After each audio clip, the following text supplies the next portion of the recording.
Compartir un tema con ustedes que hay varias cosas que han estado inquietando mi vida en estos días. Y una de las cosas que pasa y que estamos pasando son las zozobras de la vida que pasamos en diferentes formas. Las preocupaciones, que se te enferma el esposo, la esposa, un niño, un familiar, eh, que no hay para comprar la medicina del chiquito, que no hay para cómo vamos a pagar la luz, aunque dicen que ha bajado un poquito, pero siempre hay sus cosas. Siempre estamos con esas cosas que nos roban la paz y que nos preocupan de una u otra manera. Y el tema que he puesto hoy es la paz en la vida de las diferentes personas. Y no estoy hablando de creyentes. Todas las personas Todas las personas necesitan tener paz. Y cuando hablamos de paz, hay diferentes maneras. Naciones Unidas habla de que paz es esto, lo otro, ausencia de guerra, que todo el mundo esté bien, hablando de estabilidad entre las personas, que se respeten unos a otros, más que nada partes humanas. Pero todos necesitamos paz. Porque la paz, cuando no hay paz, ¿qué pasa?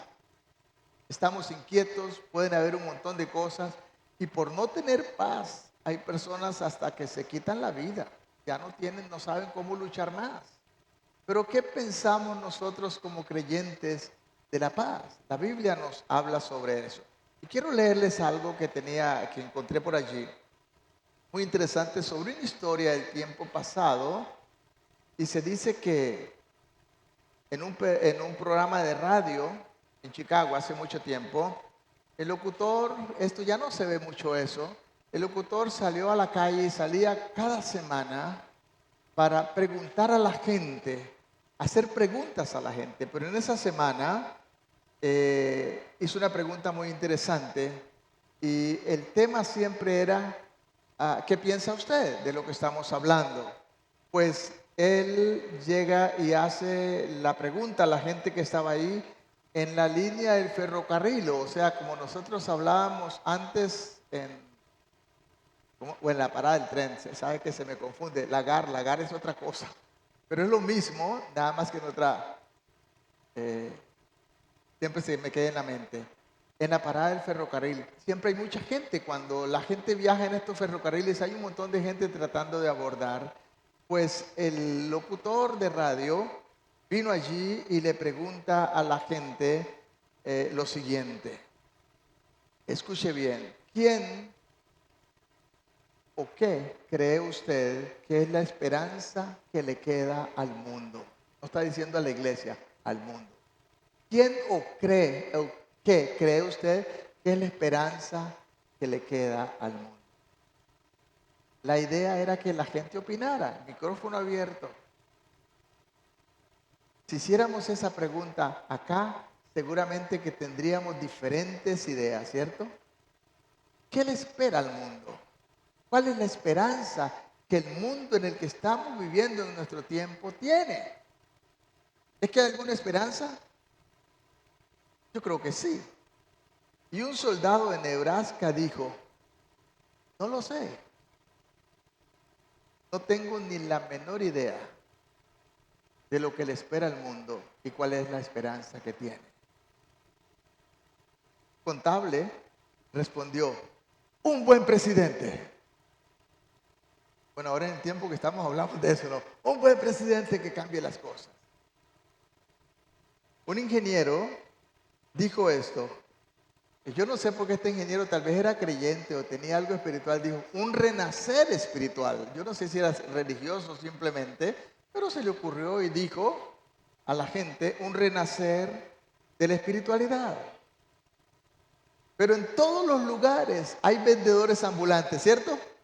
En todas partes. Pues también estaba ahí y participó. Y el vendedor ambulante dijo, hacer lo que es debido.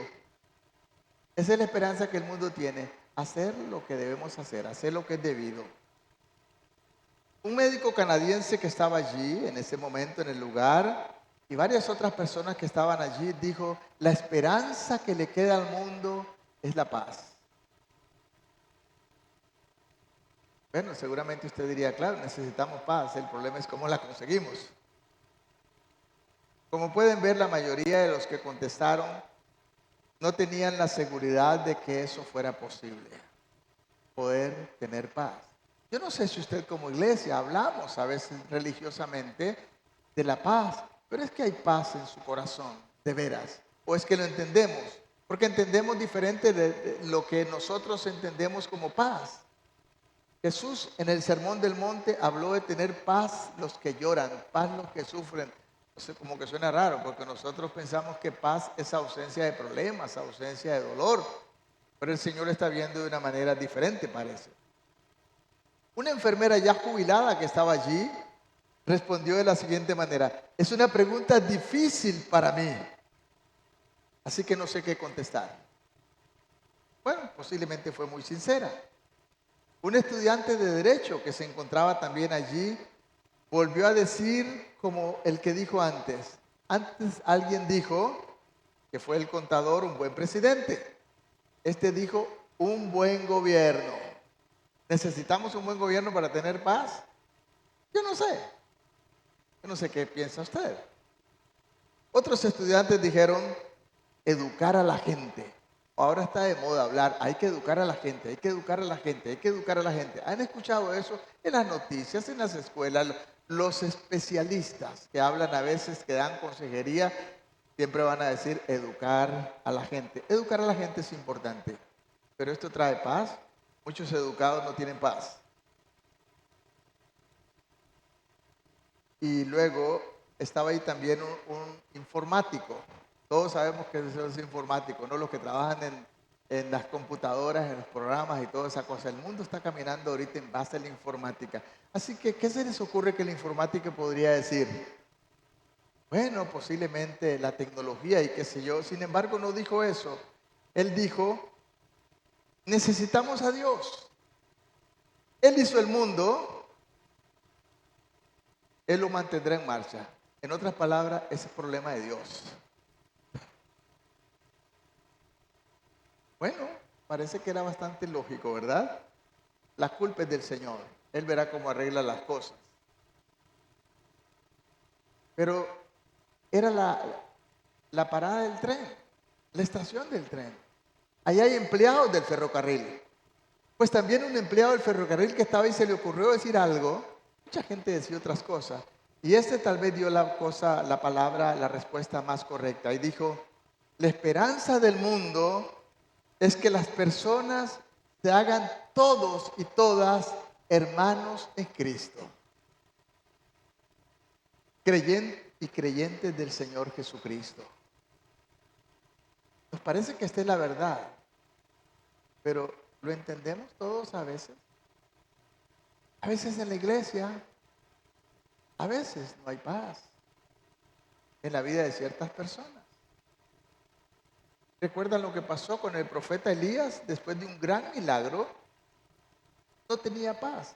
Estaba huyendo porque la esposa del rey Acab le había dicho, así me haga Dios y mañana no te corto la cabeza también a ti como la hiciste con los profetas. Y el hombre de Dios salió corriendo. ¿Ustedes creen que estaba lleno de paz? Caminó 40 días y 40 noches hasta el monte Horeb y cuando llegó allá Dios le dice, Elías, ¿qué haces acá? Va para atrás. Vaya a hacer lo que tiene que hacer, su trabajo, todavía le queda trabajo. Ungir un profeta, ungir un rey y una serie de cosas que tenía que hacer. Pero él fue allá. Cuando Dios le dice, ¿qué haces acá? Él dijo, todos tus hijos han muerto, solo yo quedo. Y le dice Dios, no, me quedan 7,000 que no han doblado sus rodillas ante Baal. Qué interesante. Con respecto a esta pregunta, ¿qué? ¿Quién o qué? Es la esperanza que le queda al mundo en el cual vivimos. No hablemos de iglesia, vivimos en este mundo, hermano. ¿Qué le queda como esperanza a la humanidad? Estamos viviendo tiempos difíciles. La palabra del Señor nos enseña, y quiero que vayamos al Evangelio según San Juan. Jesús habló de eso. Y vamos a estar en el capítulo 14. Pero antes de eso nos damos cuenta que ¿Por qué Jesús habla de esto? El primer versículo quiero leerlo, que le dice a los discípulos, no se turbe vuestro corazón, creed en Dios, creed también en mí. Y en el versículo 27, que voy a leer ahorita y luego vamos a estar trabajando allí, le dice a estos mismos discípulos que estaban cerca de él, que caminaban con él, la paz os dejo, mi paz os doy. Yo no la doy como el mundo la da. ¿Y qué les dice? La otra parte. No se turbe vuestro corazón. ¿Ni qué? Ni tengan miedo. El miedo es un problema muy serio, ¿no? Y el miedo puede venir por la inseguridad, la falta de paz o las cosas que estamos viviendo. Ahora, ¿por qué Jesús les hablaría de esta manera? Si nosotros vemos los últimos tiempos de la vida de Jesús, están ocurriendo varias cosas. Una de las cosas que el Señor le dice a los discípulos, me voy. Me voy. Y les dice algo más. Les dice, donde yo voy, ustedes no me pueden seguir por ahora. Pero antes les había dicho, en el capítulo 13 les había hablado a ellos y les mostró algo. No les dijo, les mostró algo. Se ciñó una toalla y empezó a lavar los pies de los discípulos y ya vemos lo que pasó con el líder, ¿verdad? O por lo menos el que parecía el líder. Le dijo, a usted a mí no me los lava. Y a veces nos enfocamos pensando en la actitud de Pedro, pero la actitud de Pedro era la actitud que tenía hacia los demás. Yo se los puedo lavar a usted, pero a Juan no. Es el menorcito. Juan me los puede lavar a mí, pero yo a él no. A veces en la iglesia tenemos este tipo de cosas. Jesús les habló también de un nuevo mandamiento. ¿Y cuál era ese mandamiento? Que la gente iba a ver en ellos ese nuevo mandamiento. Recuerden que el mandamiento en el Antiguo Testamento era ojo por ojo y diente por diente. O sea, el que me las hace me las paga. Tarde o temprano se las cobro, ¿no? Pero acá dice que os améis los unos a los otros. Y en esto el mundo conocerá que ustedes son mis discípulos. Ellos eran tan humanos como usted y como yo. Y ahora les dice, me voy.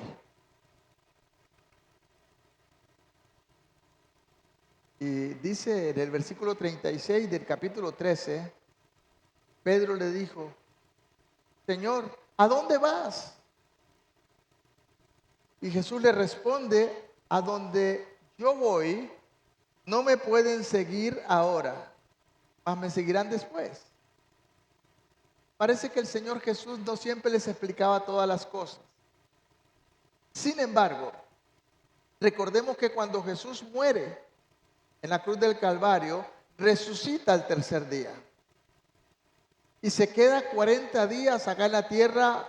Hay 10 apariciones que el Señor tiene. Pero los discípulos no sabían. De hecho, las primeras que vieron a Jesús resucitado fueron unas mujeres. Y después Él se aparece a Pedro, pero los otros discípulos estaban allí asustados. Vea lo que estaba pasando con el Imperio Romano. El Señor se aparece a ellos, primero a 2 discípulos que van a Emaús, y luego a ellos, y luego no se aparece más, hasta más tarde. ¿Cuál fue la actitud de los discípulos? Pedro y la mayoría de ellos eran pescadores. Bueno, Jesús se fue y nos dijo para dónde va. Ay, volvamos a los quehaceres de antes, vamos a pescar. Y se fueron a pescar. Creo que era la 7ª aparición. Y allá en la madrugada el Señor se les aparece una vez más. ¿Qué es lo que les dijo el Señor en el primer versículo? No se turbe vuestro corazón.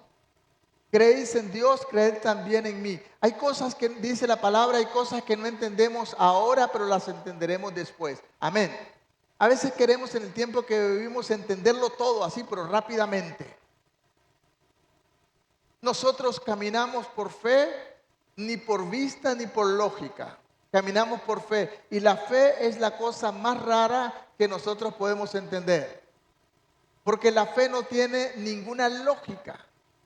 El mundo no puede tener fe porque, sobre todo los intelectuales, les cuesta mucho tener fe porque la fe es una locura, hermanos. Es una locura. La fe es la certeza de lo que estamos, certeza es la plena seguridad de lo que estamos esperando, pero lo que usted está esperando mientras no lo tenga en la mano, como decía el Chavo del Ocho, vale más una paloma en mano, ¿verdad? Cuando usted lo tiene en la mano, ahora sí está seguro, pero puede estar seguro de lo que no tiene, ¿eh? No sabe si le va a llegar, ni siquiera sabe si estará mañana. Es la plena convicción de lo que no vemos. Yo tomo un ejemplo así muy raro. Fe es, yo no he puesto nada en la bolsa de mi pantalón, pero me meto la mano a la bolsa y cojo 2,000 pesos. Pero yo no los puse ahí. Bueno, y los voy a agarrar. O sea, ¿se dan cuenta que la fe es una locura? No tiene nada que ver con la lógica. Fe es pues la certeza de lo que se espera, la convicción de lo que no vemos. Pues el Señor le ha dicho esto a los discípulos, como la pregunta que este locutor estaba haciendo, ¿quién o qué es la esperanza que el mundo tiene? Todos decían cosas diferentes, pero seguro ninguno tenía una plena convicción de la realidad, era por hablar algo. El mañana no lo conocemos, solo el Señor. Y la palabra dice que como son más altos los cielos que la tierra, así son más altos sus pensamientos que los nuestros. Y lo más importante es que nuestras vidas están en sus manos. Y por eso el apóstol Pablo dijo en Romanos, si vivimos para el Señor, vivimos. Y si morimos para el Señor, morimos. Sea que vivamos o que muramos, somos del Señor. Una de las cosas que asusta tanto a la gente es la muerte. Pero permítame decirle que la muerte es un proceso que todos vamos a pasar. Morirse no es un problema, pero morirse sin Cristo sí es un problema. Pero los que tenemos al Señor, morirse es ganancia. Y la palabra dice que es hasta honroso a los ojos de Dios cuando los suyos se van con Él. Pues el Señor venía de comunicarles esta verdad, Él se iba. No les dijo a dónde se iba, o ellos por lo menos no lo entendieron. No podían seguirlo por ahora, es lo que dice el versículo 36. Ahora imagínense lo que provocó en los discípulos. Habían estado caminando 3 años con Él, habían visto, podían tener esa seguridad con el Señor. Si había un problema, Él lo resuelve. ¿Recuerdan cuando el Señor vino caminando en la primera gira que hace después en el semestre de retiro y está atravesando el mar de Galilea? Y los mandó solos. Han pasado toda la noche, casi 3 partes de la noche, tratando de cruzar el mar de Galilea, que solamente tenía 10 kilómetros de ancho y no lo pudieron pasar. Y el Señor viene caminando ahí como un fantasma. Ellos no saben si es el Señor, se asustan. No se asusten, soy yo. Y le dice Pedro, si eres tú, permite que yo vaya caminando a ti. Y Pedro va caminando sobre las aguas como ir en un mosaico, pero en un momento a otro se da cuenta y dice, pero qué locura es esta. Y empieza a hundirse. ¿Y qué dijo? Señor, sálvame. No estaba solo. Si hubiera estado solo, seguramente ahí se va al fondo. Pero el Señor lo sostuvo. Nosotros como cristianos a veces pensamos que el Señor nos sostiene, porque no siempre lo creemos, hermano. Permítame decirle que es la verdad. Les he contado muchas veces esto, porque recuerdan cuando el Señor sacó a Pedro y llegó a la casa de la mamá de Juan Marcos. Y la muchachita que estaba ahí, creo que llamaba Rode, sale y Pedro está tocando la puerta antes que los policías vengan y lo cojan. Y ella se emociona y va y le dice, ahí está Pedro. Los hermanos estaban orando como nosotros, espero que hayamos estado orando positivamente por la hermana Norma y por todos los otros hermanos, orando de verdad al Señor, creyendo que el Señor ha hecho su obra, amén, y que la seguirá haciendo. Estaban orando para que el Señor salvara a Pedro. ¿Y sabe lo que dijeron? Está loca, Pedro está en la cárcel. Ahí está Pedro. No, no. Ah, seguro ya se murió. Es su espíritu que anda por ahí. Seguro ya lo mataron. Si nosotros reflexionamos, nosotros deberíamos de sorprendernos más bien cuando Dios no contesta. Dios siempre va a contestar, positiva o negativa, pero siempre va a contestar. Dios siempre lo hace así. Pues en este momento, los discípulos posiblemente están confundidos y por eso es que el Señor les dice, la primera cosa que les dice, ustedes pueden leerse después todo el capítulo 14 en su casa si quieren. No se turbe vuestro corazón. Posiblemente su corazón estaba turbado. Posiblemente estaban preocupados.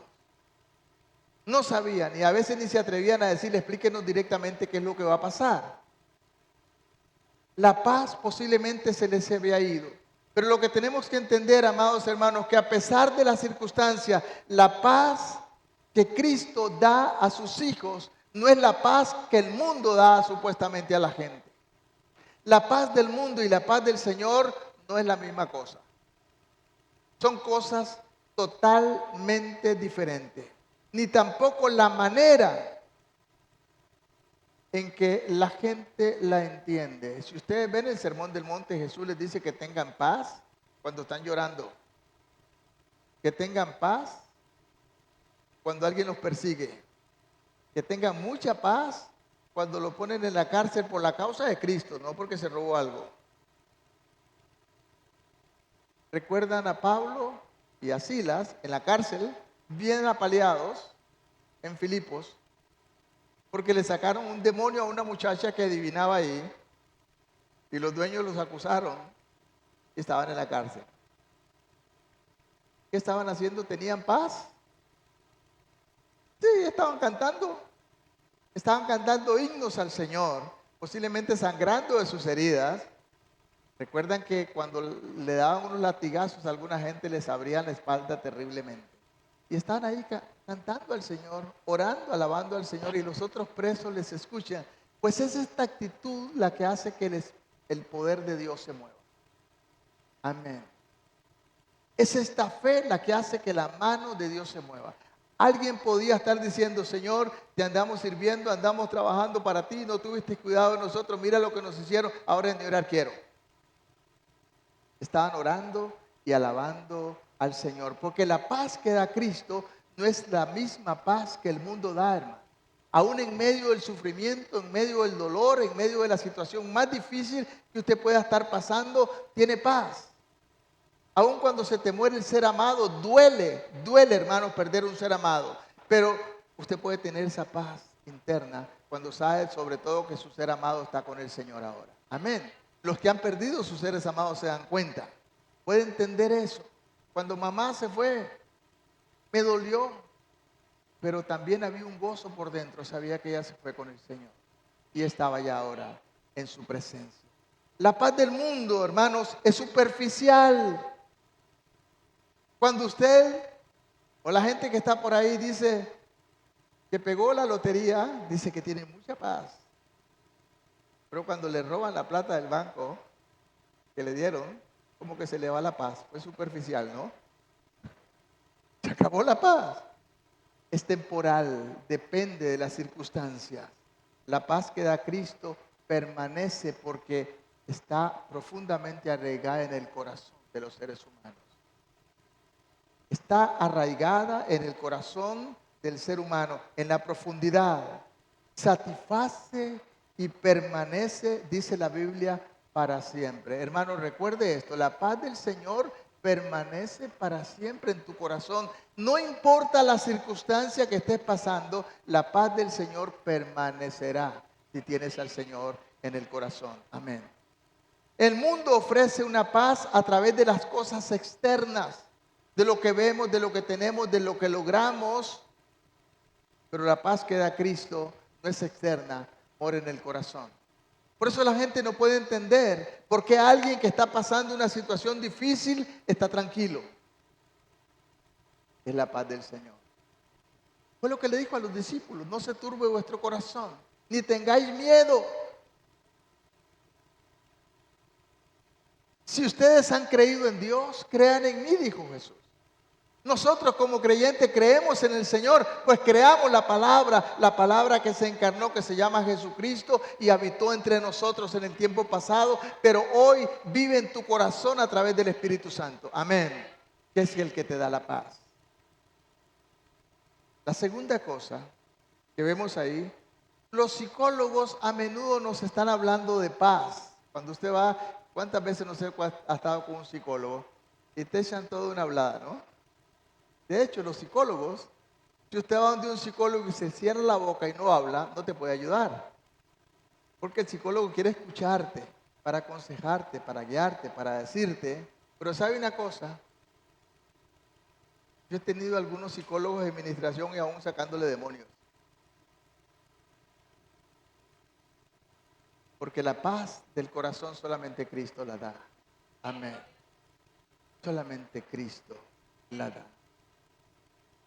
Cristo, mediante su muerte y su resurrección, y como hoy lo oímos en la Santa Cena, ascendió al cielo y está a la diestra del Padre, un día vendrá y nos dice algo muy lindo. Quiero que vayamos rápidamente a Romanos capítulo 5, el versículo 1. ¿Qué es lo que hizo esto? ¿Qué fue lo que logró Cristo con su muerte, su resurrección y ascensión al cielo? Nos justificó, pero esta justificación, veamos lo que dice el pasaje, el versículo 1. Justificado pues por la fe, tenemos paz ¿con quién? Con Dios. Cristo nos puso en una íntima relación con el Padre. Ya Dios no está enojado con usted. ¿Sabe lo que dice la palabra? Dice que Dios está enojado con el mundo. La persona que no tiene a Cristo es enemiga de Dios. Eso dice la palabra. El capítulo 3, versículo 36 de Juan nos lo dice muy claramente. Vea lo que dice este pasaje, la gente no lo entiende. A veces, como he dicho otras veces, en los cultos de oración cometemos un error. Venimos y decimos: ore por Juanita que tiene una enfermedad terminal que se puede morir para que el Señor la sane. Oiga, pues si Juanita es enemiga de Dios y usted viene acá,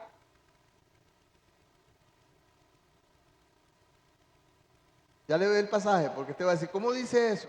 Imagínese que el vecino que te tira piedras y que te hace todo cosas ahí, viene a tu casa y te dice: necesito que me preste 1 kilo de azúcar. Pues si es tu vecino insoportable, el que ni siquiera te habla, pues vea lo que dice la palabra. 3:36 dice: el que cree en el Hijo tiene vida eterna. Pero el que rehúsa creer en el Hijo no verá la vida, sino que la ira de Dios permanece sobre él. O sea, Dios está enojado con él. Está bajo la ira de Dios. Bueno, como cristianos nosotros no queremos tener odio y resentimiento por el vecino, pero a veces usted no está muy contento con el vecino. O él no con usted. Entonces, entienda esto, amado hermano y hermana, que la persona que no tiene a Cristo en su corazón es un enemigo de Dios. Eso dice la palabra. No se enoje conmigo, enójese con el Señor y con la Biblia. Eso dice la palabra, que son enemigos de Dios. Y usted le dice al Señor: Señor, sana a Panchita. Pero si Panchita es enemiga de Dios, Dios en su misericordia lo puede hacer. Debería orar para que Panchita entre en esa relación con Dios y se convierta en su hija y se convierta ahora en bien amada de Dios, como dice Efesios, amados en Él. Pero no hemos entendido, ni siquiera la iglesia, hermano, que el mundo está enojado con Dios. Dios ama al mundo, claro, pero el mundo no ama al Señor. Y Él envió a su Hijo para reconciliarlos. Es lo que dice Pedro: el justo murió por los injustos para traernos de regreso a Dios. Pero entienda eso: su vecino, su hijo, su esposo, su esposa, si no tiene a Cristo, Dios está enojado con él y es a través de usted que le puede bendecir. Pero oremos para que le conozca al Señor. Yo pienso que el amor cristiano por el mundo es presentarles al Señor para que puedan tener paz. Anoche teníamos la clase de evangelismo Una de las cosas que entendimos fue, verdad, hermano Cristian, es que la iglesia por eso no lo hace. Porque hace muchos años dejó de evangelizar porque los hermanos, en su gran mayoría, ni siquiera saben evangelizar. Saben ofender a la gente, saben atacar a los santos y saben decir un montón de cosas.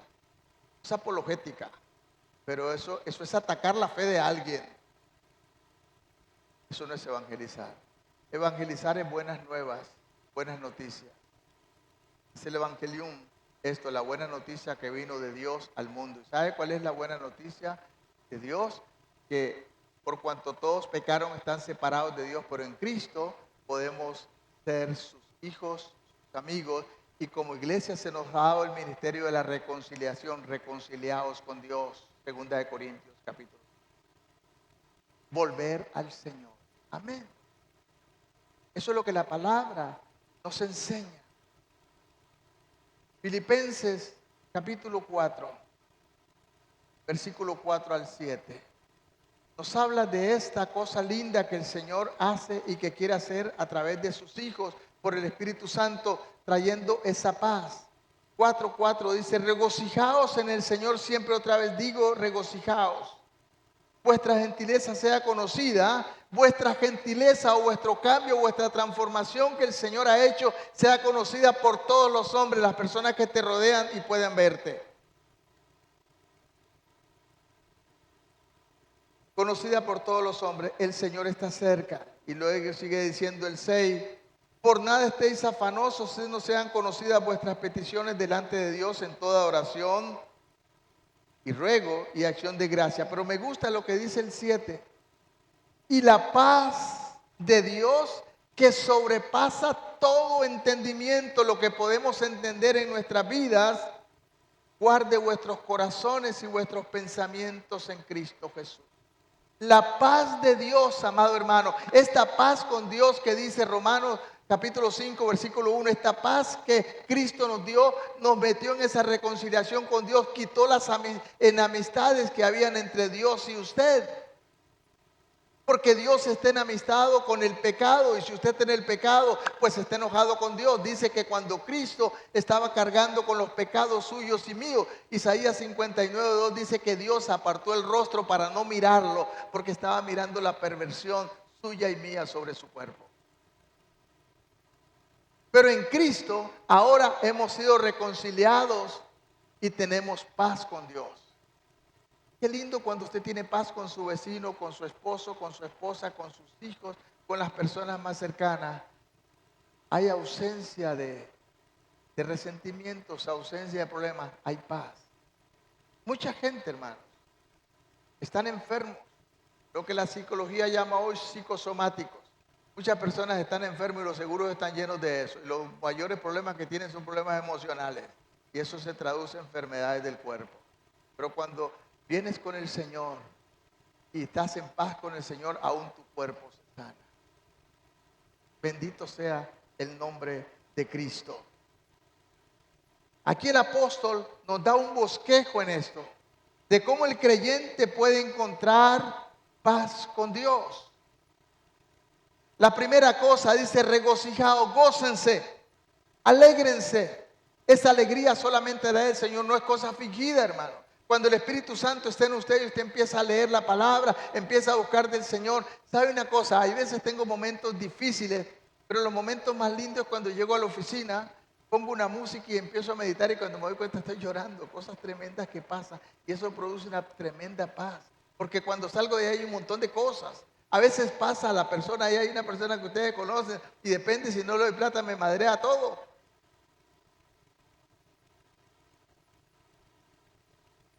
Pero la paz que el Señor me da no me preocupa, ni siquiera me siento insultado. Y tengo compasión de la vida que Él vive. Un día le decía, ¿cómo es posible que eres tan joven y destruyas tu vida de esta manera? Y sale diciendo otras cosas peores. No podemos orar. A veces vengo y está lleno de carros ahí y no me dejan entrar. Podría llamar al tráfico, venga, quítele la placa, llévese el carro. Pero la paz de Dios, a veces mi esposa o yo andamos ahí buscándolo, ¿dónde está? quite el carro. Y ni siquiera le decimos una grosería. Muévalo un poquito para allá, solamente para entrar. La paz que Dios te da está en el corazón. No son las circunstancias. Es ese cambio que el Señor ha hecho en tu vida. Y te da tranquilidad consigo mismo. Usted ha visto la gente en la calle, los que andan ahí a veces se insultan y recuerdan que alguien hace unos años, alguien que le pitó a otro, el otro se bajó y con una pistola lo mató.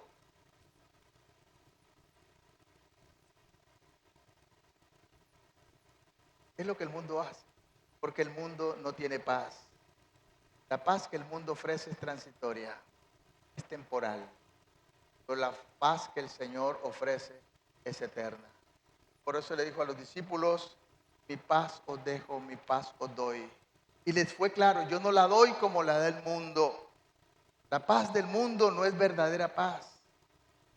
Es un engaño que el Satanás pone en el corazón de la gente para que estén conformes y tranquilos. La paz que da Dios es eterna, hermano. Y sabemos que este mundo no es nuestro hogar y que van a pasar cosas difíciles. Y cuando cometemos errores, porque algunas veces, hermanos, la gente hasta nos saca de quicio y después nos damos cuenta que nos duele en el corazón porque pecamos. El Espíritu Santo te dice, pastor, pecaste. Pecaste. Y nos arrepentimos. Habéis oído, dice el versículo 28, que yo os he dicho, voy y vengo a vosotros.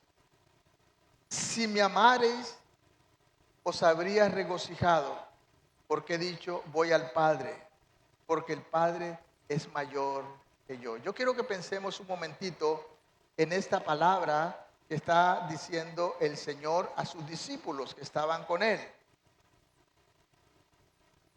Les dice, el Padre es mayor que yo. Sabemos que como cristianos el Padre, el Hijo y el Espíritu Santo son iguales. Amén. Entonces, ¿por qué Jesús está hablando de que el Padre es mayor que Él?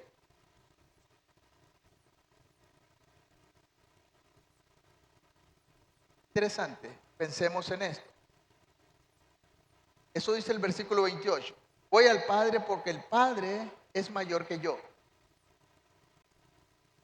¿Es mayor el Padre que Jesús? ¿Es diferente el Padre de Jesús? No, son iguales. ¿Qué fue lo que Jesús dijo? Recuerde que Jesús era 100% hombre, pero era 100% Dios. Amén. Jesús, el Dios, era igual a Dios, de la misma sustancia, el mismo Dios, el Padre y yo uno somos. Pero recuerda que Jesús era tan humano como usted y como yo. Jesús aquí está hablando del Jesús hombre. Jesús dejó, como dice Filipenses más bien, que el Señor se despojó de todo y vino al mundo. Dejó todos sus atributos divinos allá y vino como hombre, no como Dios. Y venció al pecado como hombre, no como Dios. Venció la tentación como hombre, no como Dios. Amén. Por eso dijo que el día y la hora nadie lo sabe, ni siquiera el Hijo. Está hablando como hombre. Cuando habla del Hijo del Hombre, está hablando del hombre, el que nació de María, la Virgen. Por eso es que a veces hay estos errores y estas cosas que pasan con la religión. Que María, que está en el cielo, ojalá las mujeres imitaran a María y no hable mal de ella. Pero María no es la madre de Dios, es la madre de Jesús el hombre. Amén. Por eso Jesús dice, el Padre es mayor que yo. Jesús el hombre está diciendo, el Padre es mayor que yo. Se refiere a estos días terrenales como hijo del hombre. Pero como hijo de Dios era igual a Dios.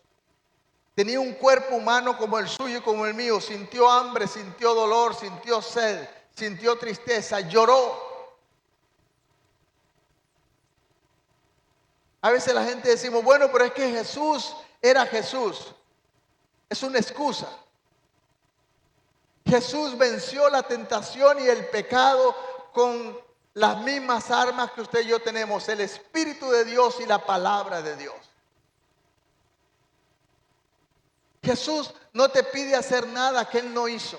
Dice que Jesús fue tentado en todo, dice Hebreo, pero sin pecado. Así que nosotros podemos vencer la tentación como humanos también con el Espíritu de Dios que mora en usted y con la palabra de Dios. Así que no venga diciendo Jesús era Jesús. Jesús humanamente era tan humano como usted y como yo. ¿Fue tentado Jesús? Sí. En todo, imagínense la tentación más horrible que pueda tener Jesús la pasó, pero no cayó en ella. Por eso es que somos culpables.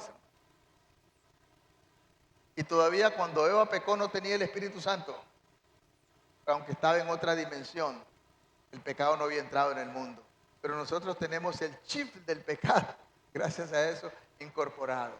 Desde que los niños nacen, hermanos, y crecen, usted los ve chiquititos. El chip del pecado ya está en ellos.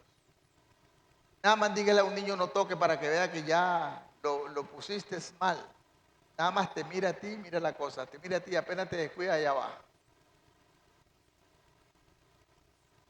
Pero el Señor en Cristo venció la muerte y venció no a los pecados, venció al pecado, al gen del pecado que heredamos de Adán y Eva que está en usted. Ese chip Jesús lo venció ya. Así que cuando usted peca o yo peco, somos culpables. Pecamos porque queremos pecar, porque damos libertad a la carne y tenemos ese problema. Pues sabe una cosa, Jesús tenía carne como usted y como yo también y la cargó a cuesta.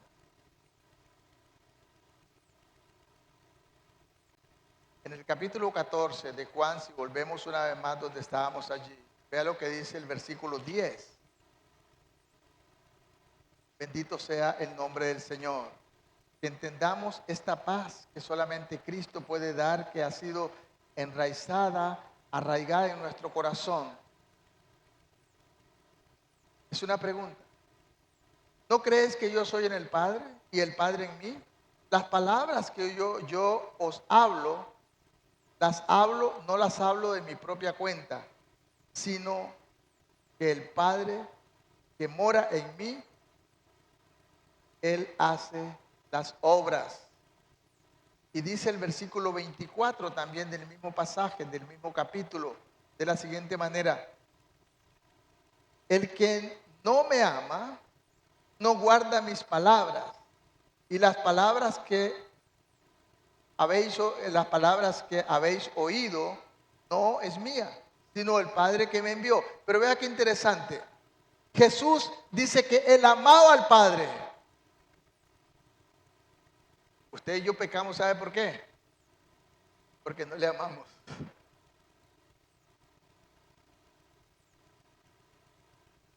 ¿Aló?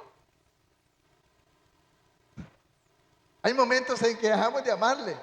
Hay momentos en que amamos más otra cosa. Amamos la tentación, amamos en satisfacer nuestra necesidad. Me ofendió y le quiero decir algunas cositas. Entonces nos bajamos de la cruz. El problema que pasa es que nosotros somos sacrificios, pero somos sacrificios vivos. Y el problema que pasa con el sacrificio vivo es que usted se subió voluntariamente a la piedra del sacrificio para ofrecerse en sacrificio al Señor, pero está vivo. De vez en cuando se baja y se da unas vacaciones y el Señor lo ve donde va, allá va. Y dice: Señor, mira dónde va mi sacrificio, allá va.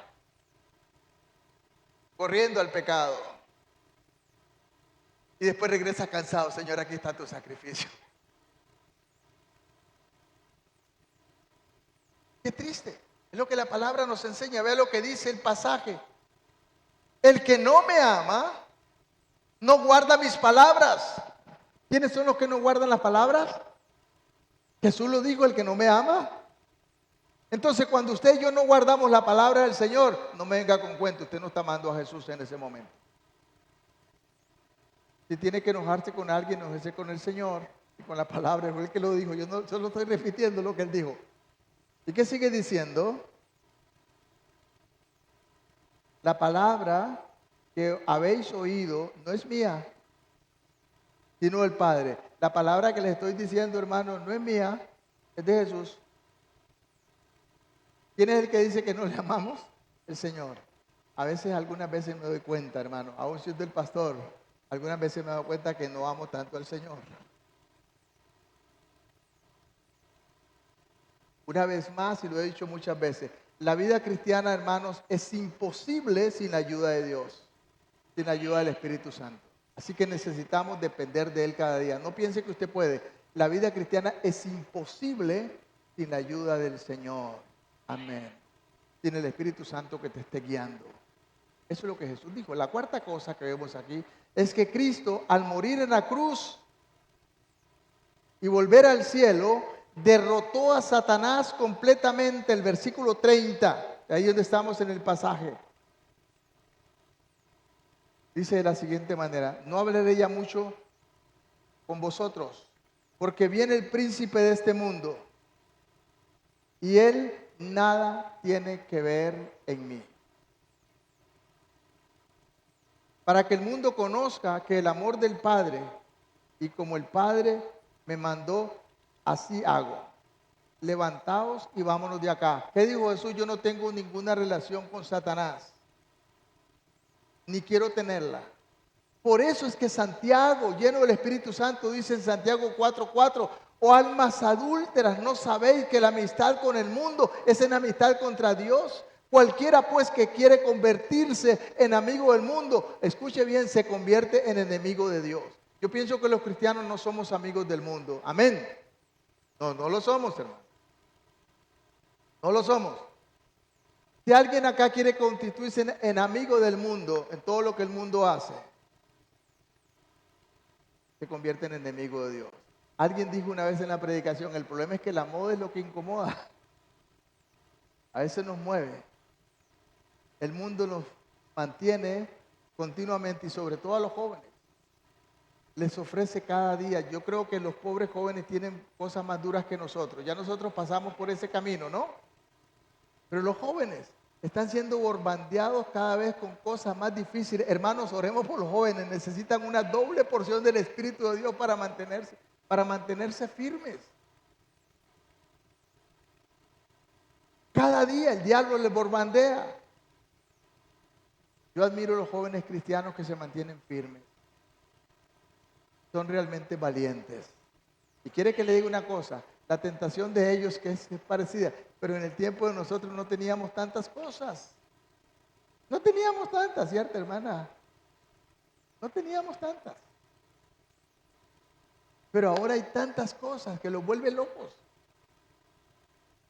Necesitan una unción de parte de Dios. Él derrotó a Satanás, que es el autor de la confusión y la intranquilidad en la vida de las personas, para que los discípulos no pensaran que su muerte era un error. La muerte de Jesús no fue un error. A veces yo escucho a la gente contar diciendo: pobrecito Jesús. Sí, él sufrió, hermanos, como humano. Pero después que resucitó se gozó porque pudo salvarle a usted y a mí. Había vencido al pecado, había vencido al diablo. Y como dice Tesalonicenses, que exhibió públicamente a Satanás y a todos sus demonios, los llevaba a rastra, como hacían los emperadores romanos, una entrada triunfal. Cristo venció la muerte, venció al pecado y lo venció todo, y venció a Satanás. Los demonios están vencidos. Por eso es que los demonios en el nombre del Señor se sujetan. Pero escuche, la gente cree que con decir en el nombre del Señor, no, los hijos de Seba encontraron un endemoniado y le quisieron echar fuera a los demonios. ¿Y sabe lo que le dijeron? En el nombre del Señor que predica Pablo. Y los demonios le dijeron: sabemos quién es Cristo y conocemos a Pablo, ¿y ustedes quiénes son? Y le dieron una paliza. Así que no es porque usted repita para algunos la sangre de Jesús y el nombre de Jesús se ha hecho un fetiche. Si usted no vive una relación con Dios, los demonios te van a burlar de usted y te van a bofetear. Los demonios se someten a los hijos de Dios que tienen la autoridad delegada de Dios, delegada de Cristo. Usted y yo no tenemos poder, tenemos una autoridad delegada. Cuando usted camina con Cristo, los demonios saben quién es usted y quién soy yo también. Ellos pueden ver al Señor en tu vida, pero también pueden ver si no hay nada. Y te van a dar. Eso es lo que la palabra nos enseña. El Señor los venció en la cruz del Calvario. Es una prueba de su amor, del amor del Padre para Él, pero también es una prueba de Cristo para usted y para mí en amor. El sacrificio de Jesús lo hizo por amor. En la transfiguración allí en el Monte Hermón, cuando vino Elías y Moisés delante de él, estaban declarando que él lo había cumplido todo, podía humanamente irse al cielo sin morir en la cruz del Calvario. Pero si él se hubiera ido, usted y yo estaríamos condenados, y aún Abraham, porque todos los del Antiguo Testamento no eran salvos hasta que Cristo muriera. Pero él, por amor a usted y por amor a mí, decidió ir a la cruz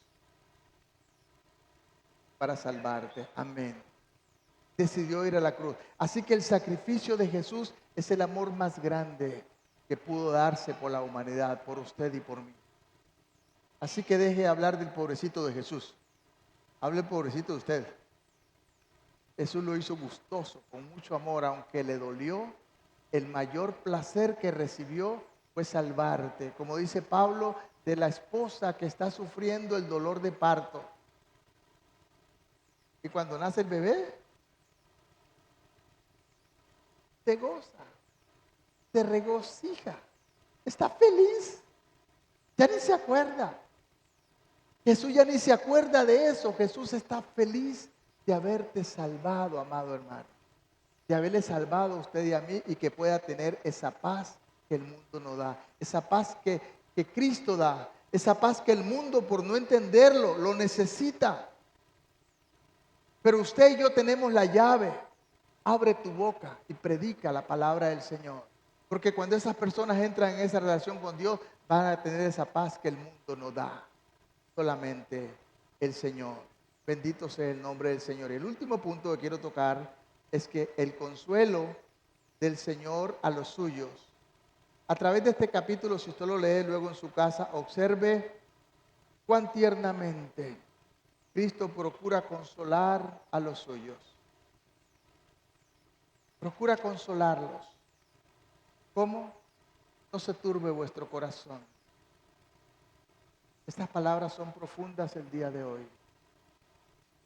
Y luego termina diciéndoles: mi paz os dejo. No está hablando de una paz. El Señor sembró en tu corazón la paz de Él. En la cruz del Calvario, Cristo tuvo paz, porque ni aún ahí pecó. Cristo tuvo paz. Y esa paz de Cristo la sembró en su corazón y en mi corazón. Así que, hermanos, podemos tener paz aún en medio. Hay un canto que dice: paz en medio de la tormenta. Pero si volvemos a pensar, ¿qué es lo que confunde al mundo? El mundo está siguiendo el consejo de los hombres. Una de las cosas que tiene el mundo como está es la injusticia que está en el corazón del ser humano. Hoy estaba hablando con Anita. Tenemos en esta iglesia muchas familias, ahora parece peor que en la pandemia, que están pasando algunos problemas. Y hemos decidido recoger la canasta una vez por semana para entregarse a las familias que realmente tienen problemas. Pero ¿qué fue lo que me dijeron? Hermanas, el problema es que nadie da. Una y otra cosita. Y eso me tocó, porque yo dije: Señor, yo mismo debo hacerme una meta en mi vida. Tenemos que aprender a compartir lo que el Señor ha puesto en nuestras manos. Somos un cuerpo. Mientras un miembro se duele, hermanos, todos se duelen. Si nosotros compartiéramos y colaboráramos, la iglesia estaría mejor. Y no solamente la iglesia, porque la Biblia dice primero los de la familia del Señor, pero también en el tiempo de la pandemia, los líderes son testigos, estuvimos dando canasta a la gente de afuera, porque estaban con problemas muy serios. Pero ahora hay necesidad en la familia del Señor.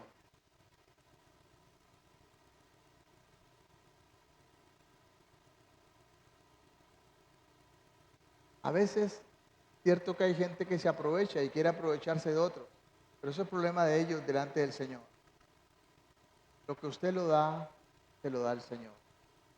Y a mí me gustaría que tomáramos una responsabilidad de empezar a dar a esa canasta. Si usted 1 kilo de frijoles y otro del otro, y otro, cuando si todos pudiéramos dar, abrir una canasta para repartir cada semana a una familia. Me dijo Anita que hay como 3 familias esperando, pero no hay canasta, porque están vacías. ¿Cuál era la pregunta allá en la estación del tren? ¿Quién o qué es la esperanza del mundo en que vivimos? Es el Señor. Pero el Señor se manifiesta a través de usted y a través de mí. Hay un canto que quiero que escuchemos, que hace muchos años escribió un sacerdote católico. Y usted va a decir, ¿por qué nos pone aquí el canto de un sacerdote católico? Porque yo creo que este hombre, este español, dijo una gran verdad. Alvarito, porfa, pónganos el canto antes de que oremos.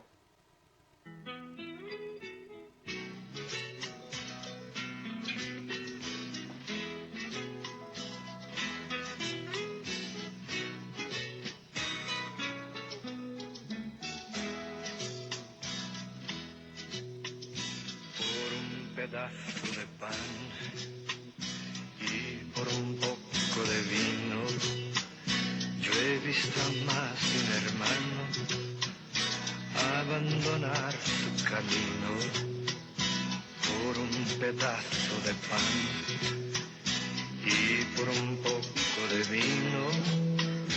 Yo también vi a mucha gente encontrar nuevamente un camino de amor.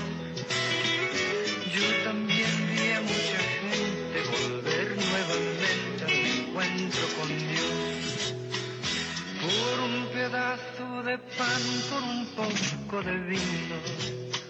Dios se nos hizo manjar, se nos hizo camino. Por un pedazo de pan, por un pedazo de pan, por un pedazo de pan. Por un pedazo de pan.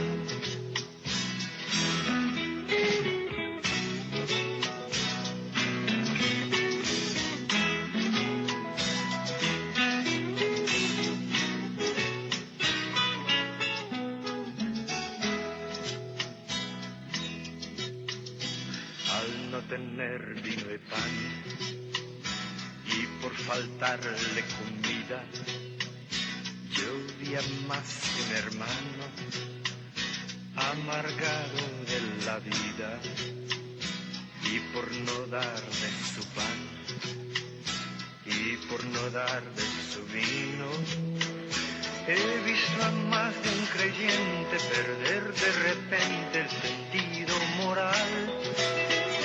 Vi que el camino se hará si se siembra justicia, amor e igualdad.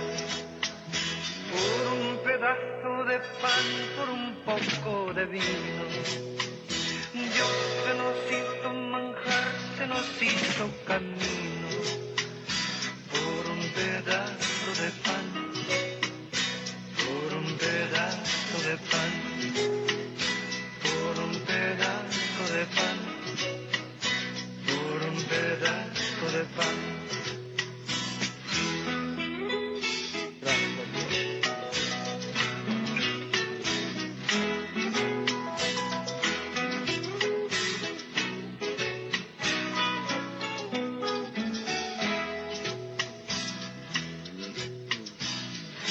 Pedazo de pan y por un poco de vino, yo he visto a más de un hermano volverse un hombre mezquino. Por un pedazo de pan y por un poco de vino, vive la gente en conflicto en un mundo maldito por no repartir. Y la mitad de los hombres se mueren de hambre y les toca sufrir. Por un pedazo de pan, por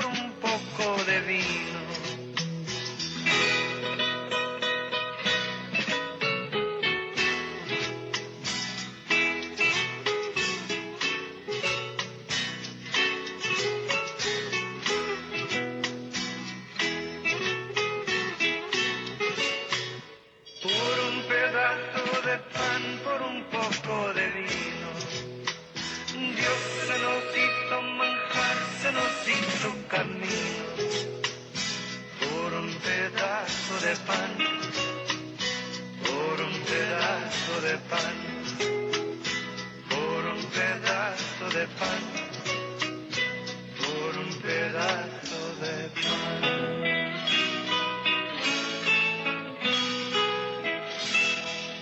¿Recuerda la pregunta que hizo el comunicador allá en el ferrocarril? ¿Quién o qué es la esperanza que le queda al mundo? La esperanza es un pueblo, o dijo el ferrocarrilero mismo después, que los hombres se conviertan en hermanos y hermanas en Cristo Jesús. Que la iglesia pueda mostrar que somos hermanos en Cristo. Vivimos en un mundo maldito, pero Dios nos ha llamado a ser luz y sal de la tierra. ¿Por qué no nos ponemos sobre nuestros pies? Me gustaría que a partir de hoy podamos compartir un poco de lo mucho que Dios nos da como iglesia en Cristo.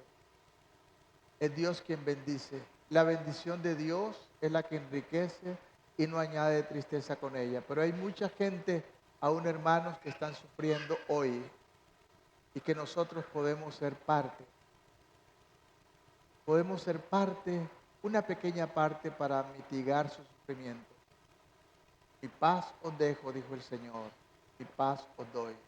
Que esa paz del Señor podamos comunicarla. Señor, bendice a tu iglesia. Bendice la iglesia de Orotina, Señor. Bendice cada familia. Bendice, Señor, a los papás, a las mamás, a los hijos, a los hermanos. Y, Señor, no queremos competir con nadie, pero queremos, Señor, que esta iglesia, que fue la primera que levantaste acá, siga siendo luz en esta comunidad, en el nombre de Jesús. Y ojalá, Señor, que los hermanos diáconos puedan decir, esta semana tuvimos suficiente para compartir con los que están pasando necesidad.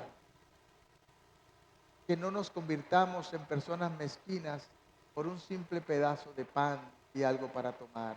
Bendice tu iglesia y llévanos con bien a nuestros hogares, en el nombre de Jesús. Y te pido que nos perdones, Señor, por la indiferencia que hemos tenido. Perdónanos, Señor. Y queremos que a partir de hoy ser una iglesia diferente, una iglesia que te ama y por eso guarda tus mandamientos. Y que el mundo pueda verte a través de nosotros, en que nos amemos los unos a los otros. Amén. Que el Señor los bendiga, amados hermanos.